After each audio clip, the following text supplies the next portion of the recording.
87 dead bodies in this block. The Piper Alpha platform in the North Sea was devastated by a series of explosions on the evening of July 6, 1988. Over the next few hours, as the oil rig burned, most of the topside modules fell into the ocean. 167 men lost their lives, and many more were hurt or scarred. An estimated £2 billion, or about $5 billion today, in financial damages resulted from the world's worst offshore oil catastrophe, which disrupted 10% of UK oil production. Where did we go wrong with Piper Alpha? What caused the terrible results?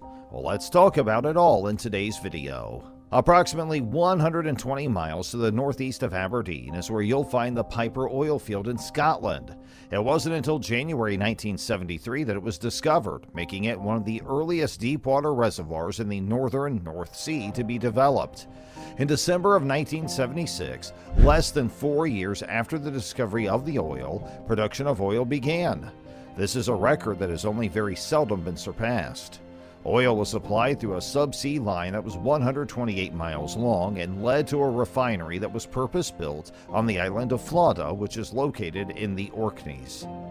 Piper Alpha turned out to be an extraordinarily prolific place, and when the operator, Occidental, asked for permission to boost rates, it was granted on the provision that the gas should also be exported rather than burned. Piper Alpha had been a tremendous success. In December of 1978, a gas treatment plant received some upgrades and the subsequent export of gas began. After the water and hydrogen sulfide were removed from the gas using molecular sieves, the gas was compressed and then it was cooled by expansion. The heavier components of the gas eventually condensed into a liquid, mostly propane, while the remaining gas, primarily methane, continued to be exported. The oil that was going to be shipped to Florida had the condensate that had been collected in a big vessel that was attached to 2 parallel condensate pumps. It should be pointed out that there were two different ways of operation. In Phase 1 mode, any extra gas was burned off, and in Phase 2 mode, gas was shipped out of the country. Piper was functioning in Phase 2 mode until 3 days before the disaster, when the molecular sieves were pulled out of service for normal maintenance. At that point, Piper switched to operating in the Phase 1 mode. After that, the gas and condensate treatment facilities were redesigned so that Piper could begin operating in Phase 1 mode. Condensate was still extracted from the gas and put into the oil export line, but Piper flared any excess gas that was produced after meeting the requirements for fueling the turbo generators in the gas lift system. It was an accident. On July 6, 1988, at approximately 21:45, the trip for condensate pump B occurred. In a short amount of time following that, the gas alarms went off, the first stage gas compressors failed, and the flare was noticed to be significantly bigger than it normally is. Piper Alpha was severely damaged by an explosion that occurred around 22 o'clock. After hearing a high-pitched screaming noise that lasted for an extended period, witnesses then heard an explosion flash and whoomph. The men in the control room were knocked to the ground and tossed to the ground when they were knocked off their feet. The majority of the guys were off duty and staying in the housing block when they were forcibly removed from their chairs or beds and thrown to the ground. The original explosion that occurred in Module C, the gas compressor module, resulted in a rupture occurring in Module B, or the oil separation module, where a condensate line was teeing into the main oil line. As a massive fireball erupted into the night sky, witnesses stated that there was a second light and bang that followed it. 20 minutes later, at approximately 22:20, a high-pressure gas line that was attached to the Tartan platform, which was operated by Texaco, ruptured, discharging gas at an initial rate of approximately 3 tons per second. 50 minutes later, at approximately 22:50, a gas line operated by Total ruptured, resulting in the release of gas that was traveling through Piper Alpha from the Frigg field to the St. Fergus area through MCP-01. The explosion brought down a rapid rescue craft that had been launched from the reserve vessel Sandhaven. As a result of the explosion, 2 of the 3-man crew were killed, along with the 6 persons they had just rescued from the water. After another 80 minutes, at approximately 23:20, the gas line that supplied Claymore, which is another platform operated by Occidental, burst.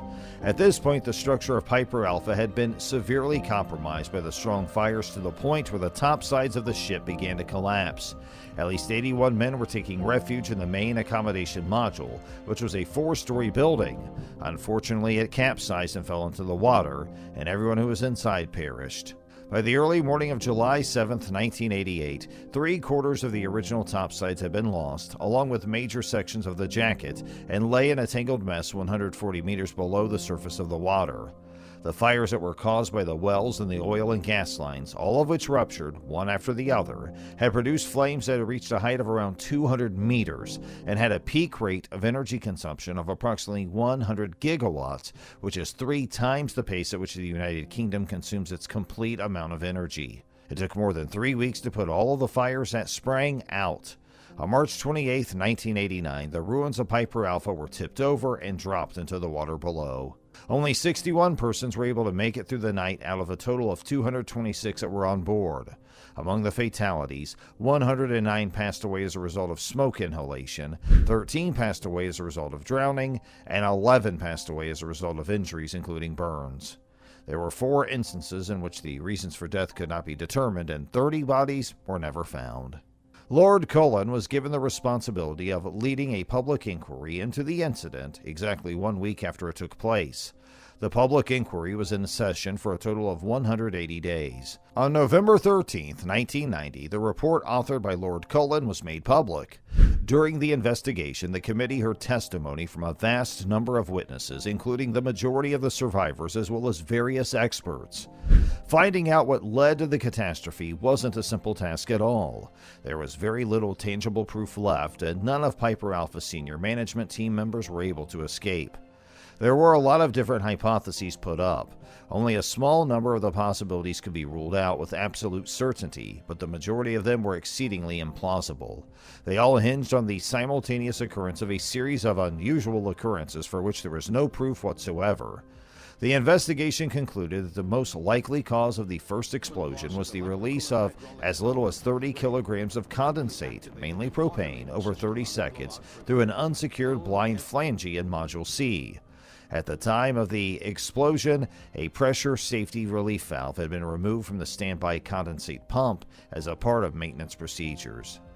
Condensate Pump A was disconnected on the evening of July 6, 1988 so that maintenance could be performed on the motor drive coupling. Pump A's pressure relief valve had also been removed for repair by a separate permit, and a blind flange was likely installed in its stead. However, neither leak testing nor pressure testing were performed on the flange.